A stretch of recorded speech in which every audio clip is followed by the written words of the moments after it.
మంత్రివర్యులు NMD Farooq sir గారు 2700 రూపాయలకు ఒక్కొక్క రూమ్ అద్దెకి తీసుకొని 24 రూమ్లను శిల్ప సహకార పేరుతో మార్కెట్ల చట్టం 1966లోని నియమ నిబంధనల మేరకు నుంచి వచ్చినటువంటి వ్యక్తికి ఇవ్వడం చాలా సంతోషకరం.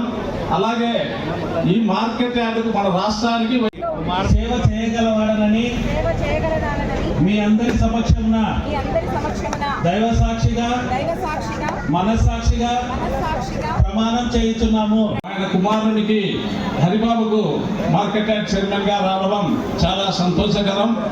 నేను అభినందనలు తెలియజేస్తున్నాను. ఎందుకంటే అతను నేను ఇద్దరం కలిసి వేదిక అలంకరించవలసిందిగా కోరుతున్నాం. డైరెక్టర్ మనాన్సా గారిని